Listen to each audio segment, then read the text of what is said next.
విరూపాక్ష స్వామి కోటి నమోవాకాలు.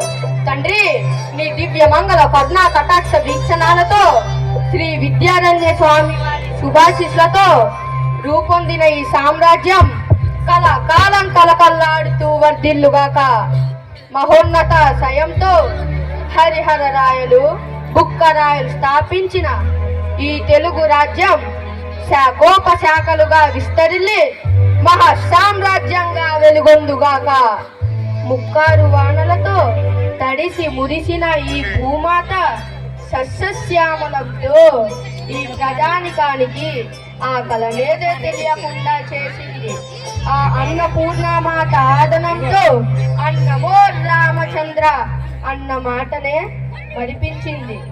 అంతా ఆ మాత అనుగ్రహం. అస్మదీయ భుజ పరక్రమంతో చతుర్దశ దిగ్విజయంతో అటు గజపతులు ఇటు బహుమని సుల్తానులు ఒకటేమిటి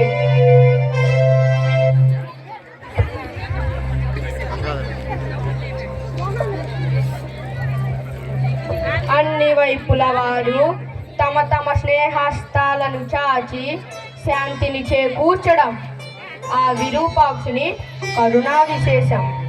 అమ్మ జగజ్జనని అష్టరూపిణి లక్ష్మీమాత ఆ మహావిష్ణువుతో కూడి అష్ట కష్టాలే కాదు, ఏ కష్టము లేకుండా అష్టైశ్వర్యాలను ప్రసాదించి మా రాజ్యంలో రత్నాలను రాసులుగా పోయించి విజయనగరం నవరత్న నగరంగా ఆ చంద్రతారకం నిలిపి సరస్వతి లక్ష్ములు ఒక చోట నిలవరన్న మాటను అసత్యం చేసితివి కదా. నీ కృప అపారం తల్లి.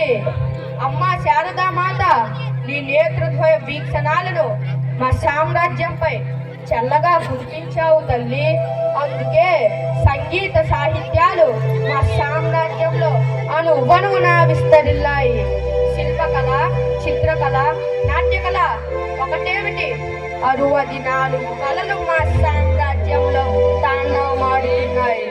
తిరుమల, కాళహస్తి, మున్నగు ఆలయాల నిర్మాణంలోని శిల్ప వైచిత్రి 1000 ఏళ్ళు దాటిన అలాగే నిలిచి ఉండి మా కీర్తిని దశ దిశలు చాటుతున్నాయి కదా. ఆంధ్ర కవిత పితామహ అల్లసాని పెద్దనాది మహాకవుల కాలం నుండి జాలువారమణ చరిత్రాది ప్రబంధ రాజ్యాలనంతర కవి మండలికి ఒరవడి పెట్టుగాక. గీర్వాణ అగ్నిర్మాణ కవితానవ మండలి నేర్పిన భోజినితో పోల్చి అస్మత్ అష్ట దిగ్గజ కైవరేలున్నాను ఆంధ్ర భోజినిగా కీర్తించడం నీ చలువే కదా చదువుల తల్లి. కవి పండిత పోషకత్వమే కాక నీ ప్రియ పుత్రునిగా చేరదీసి ఆ ముక్తమాల్యధాది కావ్య నిర్మాణం మా చేత కూడా కావించి కవిరాజుగా రాజ్య కవిగా శాశ్వత కీర్తిని కలిగించి సాహిత్యోతారగా వెలిగించిన నీకు ఇవే నా కళా సుమాంజలు. తండ్రి విరూపాక్ష, సంగమ, సాలువ, తులువ వంశీలచే నాటకంగా పాలించబడుతున్న ఈ విజయనగర మహా సామ్రాజ్యంపై ఏ దుష్ట దిష్టి పడకుండా, ఏ పరదేశీయులు ఆక్రమించకుండా పరమాత సహనంతో సకల కళలతో విరజిల్లాలని ఆశీర్వదించు స్వామి. జై విరూపాక్ష స్వామి, జై విద్యారణ్య స్వామి, జై మహావిష్ణు.